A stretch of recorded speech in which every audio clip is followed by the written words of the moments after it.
नमस्कार, मंडल news bulletin में आपका स्वागत है। आइए पेश करते हैं आज के कुछ प्रमुख व मुख्य समाचार। अब तक यदि आपने मंडल न्यूज के इस चैनल को लाइक व सब्सक्राइब नहीं किया है तो जल्द से जल्द इस चैनल को लाइक व सब्सक्राइब जरूर कर दें।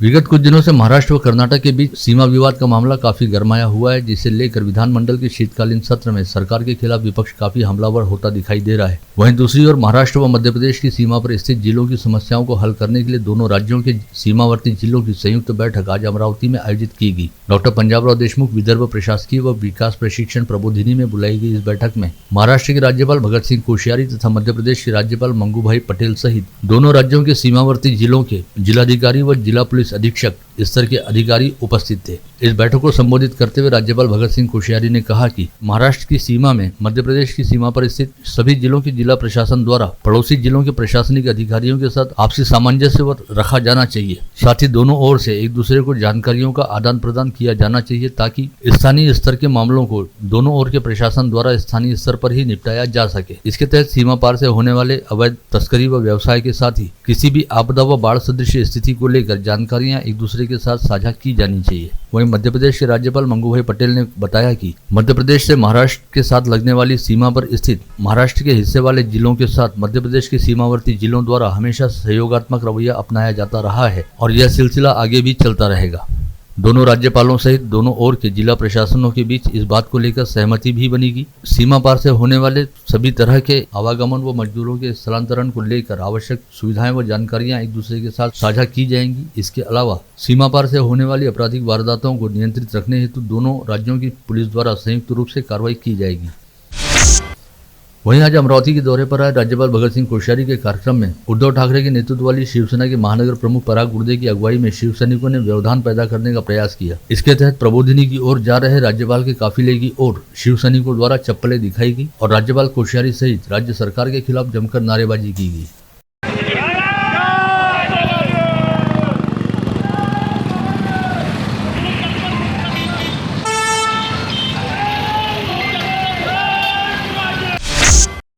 बडनेरा निर्वाचन क्षेत्र के विधायक रवि राणा द्वारा गत रोज शीत सत्र के दौरान विधानसभा में अमरावती के परसोड़ा व मासूद में स्टोन इंडस्ट्रीज द्वारा किए जाने वाले उत्खनन का मामला रखा गया था। साथ ही बताया गया था कि इस परिसर में बिना रॉयल्टी भरे ब्लास्टिंग की जा रही है। इस परिसर के पास ही रिहायशी बस्तियां हैं और उत्खनन के लिए की जाने वाली ब्लास्टिंग की वजह से कई घरों की दीवारों में दरारें पड़ गई हैं। इस विषय को लेकर हुई चर्चा के बाद राज्य के राजस्व मंत्री राधाकृष्ण विखे पाटिल ने गत रोज ही परसोड़ा व मासूद में चलने वाली खदानों को तत्काल प्रभाव से बंद करने और इस बारे में खदानों द्वारा नियमों के उल्लंघन के मामलों को लेकर संभागीय आयुक्त के जरिए जांच कराने के निर्देश दिए गए थे।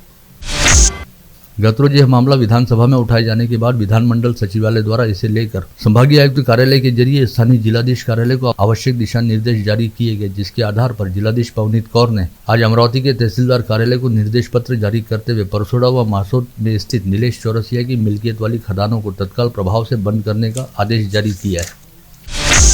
राज्य विधानमंडल के शीत सत्र में घरकुल आवास योजना के विषय को लेकर अचलपुर निर्वाचन क्षेत्र के विधायक बच्चू कडू ने ग्राम विकास मंत्री को जमकर आड़े हाथ लिया। साथ ही कहा कि केंद्र सरकार द्वारा चलाई जाने वाली प्रधानमंत्री आवास योजना में शहरी क्षेत्रों को घरकुल के लिए 2,05,000 रुपए मिलते हैं, वहीं ग्रामीण क्षेत्र में पीएम आवास योजना की बजाय अन्य योजनाएं चलाई जाती हैं और केवल 1,18,000 रुपए दिए जाते हैं। जहाँ शहरी क्षेत्र में केवल 2 मानकों के आधार पर आवास योजना का लाभ मिलता है, वहीं ग्रामीण क्षेत्र में घरकुल के लिए 21 शर्तें लादी गई हैं। अतः सरकार द्वारा सबसे पहले इस फर्क को दूर किया जाना आवश्यक है। यदि हम बेघरों को घर नहीं दे सकते तो जनता के बीच जाकर उनसे किस मुंह से वोट मांगे। हाल ही में जिले की सांसद नवनीत राणा ने हैदराबाद में अपोलो हॉस्पिटल के संचालक प्रताप रेड्डी सहित रेड्डी परिवार के सदस्यों के साथ मुलाकात करते हुए उनसे अमरावती में अत्याधुनिक चिकित्सा सुविधाएं रहने वाला अपोलो हॉस्पिटल शुरू करने के बारे में निवेदन किया। सांसद नवनीत राणा की रेड्डी परिवार के साथ चर्चा बेहद सफल रही। ऐसे में अब जल्द ही अमरावती में अपोलो हॉस्पिटल शुरू होगा और अमरावती वासियों को बीमारियों के इलाज व शल्य क्रिया के लिए बड़े शहरों की ओर जाने की जरूरत नहीं पड़ेगी। राजमाता अहिल्या देवी फाउंडेशन द्वारा आज स्थानीय सांस्कृतिक भवन में राज्य स्तरीय अहिल्या देवी स्त्री शक्ति पुरस्कार वितरण समारोह का आयोजन किया गया, जिसमें राज्य की 5 कर्तव्यवान महिलाओं का समारोह पूर्वक सम्मान किया गया। जिसमें राज्य के नेता प्रतिपक्ष अजित पवार के हाथों राज्य की 5 कर्तव्यवान महिलाओं का समारोह पूर्वक सम्मान किया गया। इस अवसर पर अपने विचार व्यक्त करते हुए राज्य के नेता प्रतिपक्ष अजित पवार ने कहा कि विपरीत हालात में रहकर संघर्ष करते हुए विविध क्षेत्रों में आगे बढ़ी महिलाओं ने समाज में आदर्श निर्माण किया है और ऐसी महिलाओं को प्रतिवर्ष राजमाता अहिल्या देवी फाउंडेशन द्वारा सम्मानित किया जाना अपने आप में प्रशंसनीय उपक्रम है। पत्रिका दिली तेव्हाच ठरवलं, शनिवारचा दिवस आहे, शनिवार विदर्भामध्येच थांबायचं ठरवलेलं होतं आणि त्या प्रकारे मी नंतर काल माझा कार्यक्रम आला असेल की रात्री उशिरा मी यायचं ठरवलं। मी या कार्यक्रमाच्या बद्दल बरंच ऐकलेलं होतं। संतोष एक चांगल्या प्रकारे काम करण्याचा प्रयत्न करतोय। पुण्यश्लोक अहिल्यादेवी होळकरांच्या नावाने त्यांनी एक फाउंडेशन चांगलं काढलेलं आहे। वेगवेगळे सहकार्यांना घेऊन तिथं काम करतोय 2015 सालापासून। हा एक चांगला क्षण आहे की आपल्या क्षेत्रामध्ये नाविन्यपूर्ण काम करणाऱ्या महिला या ठिकाणी आल्या आणि आमच्या अमरावती जिल्ह्याच्या महिलांना त्यांनी एक प्रोत्साहित केलं, प्रोत्साहन देण्यासाठी या ठिकाणी आल्या असं मी या ठिकाणी मी एकदा आमच्या प्रतिनिधीच्या कामामध्ये फार परफेक्ट होते। म्हणजे मी मंत्री असताना त्यांना बोलायचं तर ते सांगायचे कुठली लाईन कुठे आहे आणि कोणता रस्ता कसा टाकायचा। इसके साथ ही इस पुरस्कार वितरण समारोह में राकापा नेता और राज्य के नेता प्रतिपक्ष अजित पवार ने यह भी कहा कि विगत कुछ समय से महाराष्ट्र में महापुरुषों के अपमान का सिलसिला चल पड़ा है, लेकिन अपने महापुरुषों का अपमान महाराष्ट्र की 13 करोड़ जनता बिल्कुल भी सहन नहीं करने वाली। इस बात को सभी लोगों ने ध्यान में रखना चाहिए।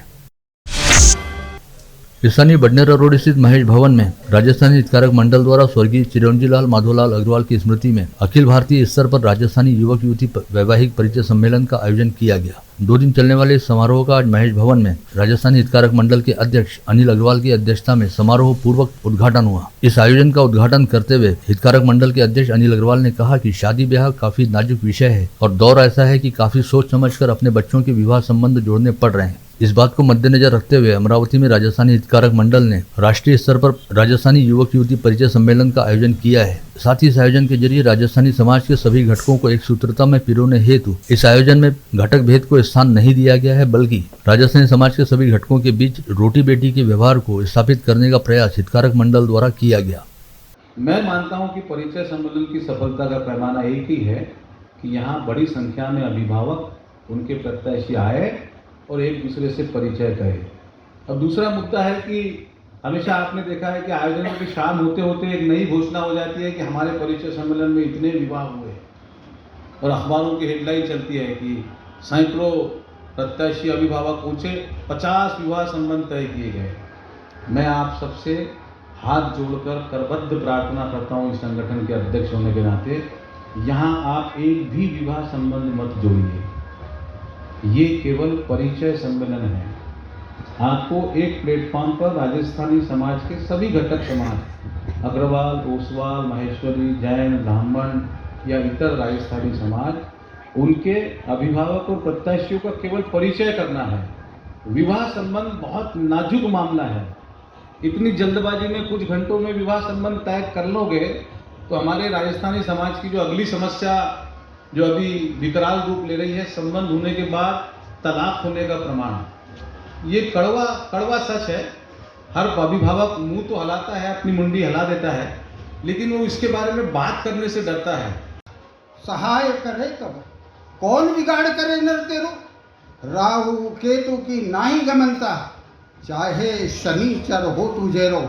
इतनी जनसंख्या हमारे बंधुगण बैठे आशीर्वाद देने के लिए। परमात्मा के दया से परमात्मा का स्मरण करते हुए आप अपना अपना कार्य संपन्न करके बेटे बेटियां परिणय में स्वयंवर के रूप में इतिहास के साक्षी बने और अगले वर्ष अनिल बाबू और राम बाबू के नेतृत्व में और सारे देवताओं के सहयोग से पूरे महाराष्ट्र के अंदर एक बहुत बड़ा भारी ऐतिहासिक नाम हो, मंचन हो। इतना बोलने के बाद में उन्होंने व्यवसाय के साथ ही सामाजिक कार्य भी बहुत किए और यही उन्होंने अपने पुत्र मेरे पिताजी श्री अनिल चिरंजीलाल अग्रवाल को भी उन्होंने सिखाया कि जीता तो कोई भी है, लेकिन समाज को साथ में लेके चलना ही असली जीना है। यही उन्होंने सिखाया और मेरे पिताजी मुझे यही कहते हैं।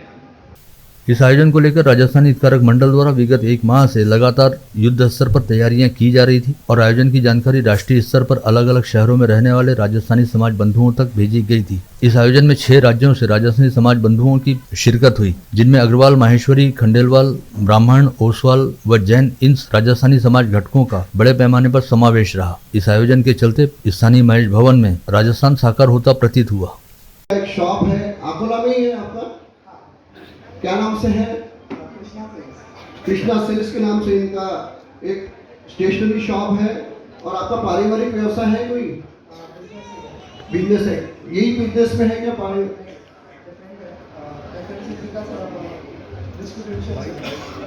रुपया काम है? कौन से कंपनी का है? कोलगेट है, डाबर है। आपकी सालाना इनकम क्या है? लिखा है आपने इसमें कश्यप इनका गोत्र है, कश्यप नोट कीजिएगा। अपूर्वा सुदेश जी पनपालिया जी 024 अमरावती से है। आपकी बर्थ डेट बताइए। 22 मार्च 94। 22 मार्च 1994 ये इनका बर्थ ईयर है। 23 मार्च 1994 अपूर्वा सुदेश जी पनपालिया जी 024। परतवाड़ा स्थित आइडियल एजुकेशन सोसाइटी द्वारा संचालित IES गर्ल्स हाई स्कूल के स्नेह सम्मेलन में हिस्सा लेते हुए विधान परिषद सदस्य श्रीकांत भारती ने कहा कि छोटे शहरों में यद्यपि पढ़ाई लिखाई के अवसर थोड़े कम होते हैं, लेकिन छोटे शहरों के विद्यार्थियों के ज्ञान चक्षु काफी अधिक होते हैं और छोटे शहरों से निकले विद्यार्थी कई बड़े बड़े पदों पर पहुंचने में सफल भी होते हैं। मूलतः परतवाड़ा से वास्ता रखने वाले श्रीकांत भारती ने इस शहर में बिताए गए अपने बचपन को याद करने के साथ ही गर्ल्स हाई स्कूल की छात्राओं के साथ अपने अनुभव भी साझा किए। साथ ही इस अवसर पर उन्होंने यह भी कहा कि अचलपुर शहर की पहचान रहने वाली शकुंतला रेलवे को दोबारा शुरू करने के बारे में वे अपने स्तर पर भरसक प्रयास करेंगे। महाराष्ट्र नवनिर्माण सेना के जिलाध्यक्ष कपिल निर्गुण ने आज यहां बुलाई गई पत्रकार परिषद में बताया कि अब अमरावती व बडनेरा में केवल 2 शहराध्यक्ष रहेंगे और इन्हीं दोनों पदाधिकारियों पर अमरावती महानगर पालिका का हिस्सा रहने वाले अमरावती व बडनेरा शहर में पार्टी व संगठन का जिम्मा रहेगा, जिसके तहत अमरावती के शहराध्यक्ष पद पर धीरज ताड़े व बडनेरा के शहराध्यक्ष पद पर गौरव बांते की पुनर्नियुक्ति गत रोज मनसे के प्रमुख राज ठाकरे की उपस्थिति के बीच नागपुर में की गई।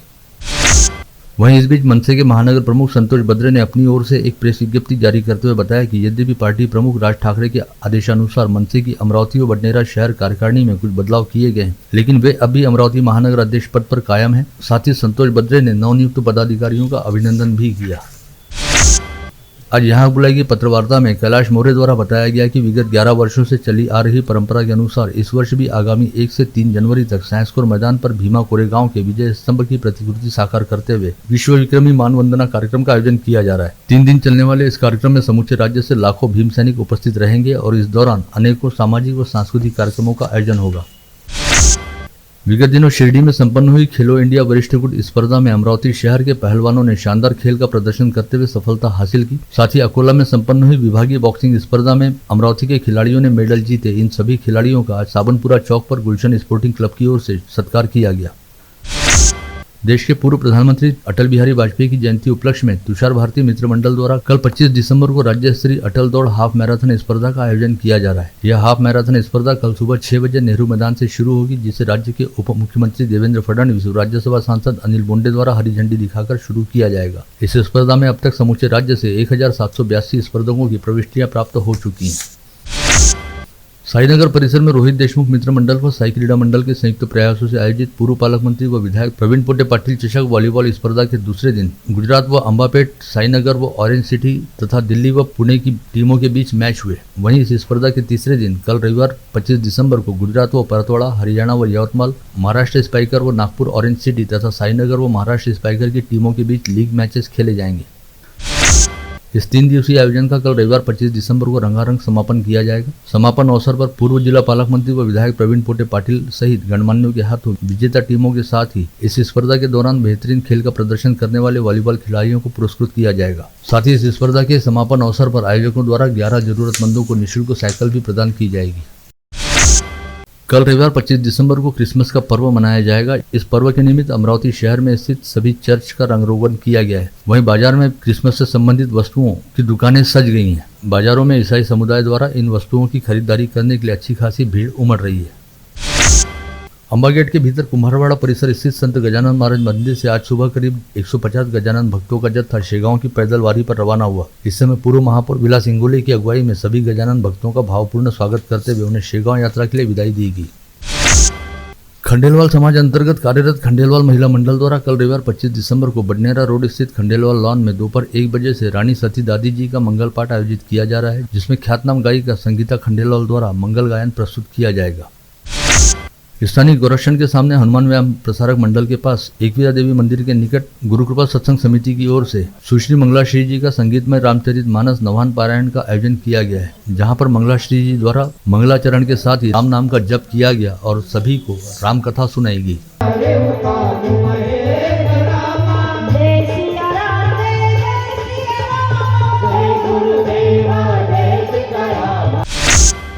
शुक्रवार को अमरावती बाजार में कपास को 8,200 से 8,300 रुपये प्रति क्विंटल दाम मिले। वैश्विक बाजार में गिरावट रुकने की संभावना कम रहने से कपास के दाम और भी नीचे गिरने की संभावना खरीदारों द्वारा जताई गई है।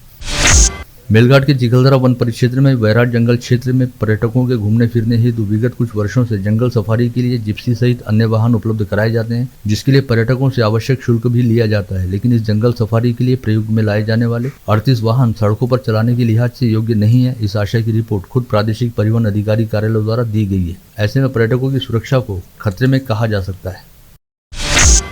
इस समय कोविड की महामारी का खतरा एक बार फिर तेज होता दिखाई दे रहा है। ऐसे में टीकाकरण को एक बार फिर रफ्तार मिलती दिखाई दे रही है। इस विषय को लेकर अकोला स्वास्थ्य उप संचालक कार्यालय से मिली जानकारी के मुताबिक अमरावती संभाग में 34,57,500 टीके लगाए जाने का लक्ष्य तय किया गया था, लेकिन अब तक 30,57,670 टीके ही लगाए जा सके, यानी पहला टीका लगाने में ही 4 लाख टीके कम लगे हैं। वहीं 24,58,314 दूसरे टीके लगे हैं, जो तय लक्ष्य की तुलना में करीब 10 लाख से कम है। इसके अलावा अमरावती संभाग में अब तक केवल 2,97,041 बूस्टर डोज लगाए जा चुके हैं। इस जानकारी के आधार पर कहा जा सकता है कि विगत 1 वर्ष के दौरान अमरावती संभाग में कोविड प्रतिबंधात्मक टीका लगाए जाने की रफ्तार काफी सुस्त रही और लोग बाग बीमारी का खतरा टल जाने के चलते इसे लेकर काफी हद तक लापरवाह भी रहे। विगत 31 दिसंबर को विद्यापीठ के बांध क्रमांक 2 परिसर में सुरक्षा रक्षकों को तेंदुआ दिखाई दिया और एक सुरक्षा रक्षक ने अपने मोबाइल के जरिए इस तेंदुए का फोटो व वीडियो शूट किया। ऐसे में अब एक बार फिर विद्यापीठ परिसर में तेंदुए की दहशत देखी जा रही है। मॉडल रेलवे स्टेशन के पश्चिमी क्षेत्र में रहने वाले रॉयली प्लॉट परिसर का टिकट काउंटर यात्रियों की सुविधा के लिए शुरू किया गया था, लेकिन विगत 21 दिसंबर से इसे अगले 10 दिन के लिए बंद कर दिया गया, जिसकी वजह से रेल यात्रियों को काफी परेशानियों का सामना करना पड़ रहा है। जिले के ग्रामीण इलाकों में कार्यकाल पूर्ण करने वाले 6 पुलिस निरीक्षकों सहित अमरावती विभाग के कुल 16 पुलिस निरीक्षकों के तबादले विशेष पुलिस निरीक्षक जयंत नाइक नवरे के निर्देश पर किए गए। अमरावती के जिन 6 पुलिस निरीक्षकों के तबादले किए गए हैं उनमें चांदू रेलवे के थानेदार सुनील किनके सहित राजेश राठौड़, सुनील वायदंडे, विलास कुलकर्णी, बालकृष्ण पावरा व श्रीराम गेडाम का समावेश है। नागपुर गेट पुलिस द्वारा एक देसी पिस्तौल व 2 जिंदा कारतूस के साथ पकड़े गए फिरोज शाह उर्फ भूरिया यूसुफ शाह नामक आरोपी को स्थानीय अदालत ने 2 साल के कारावास व 2,000 रुपये के दंड की सजा सुनाई। आसेगांव पूर्णा में ग्राम पंचायत चुनाव के दौरान मतदान करते समय मोबाइल से वीडियो निकालकर उसे सोशल मीडिया पर वायरल किए जाने का मामला प्रकाश में आते ही आसेगांव पुलिस ने गत रोज शुभम वाटाने नामक आरोपी के खिलाफ मामला दर्ज किया है। आप देख रहे थे मंडल न्यूज बुलेटिन। हमारे चैनल को लाइक करें, शेयर करें और हाँ, सब्सक्राइब करना ना भूलें। कल होगी आपसे फिर मुलाकात, तब तक के लिए धन्यवाद।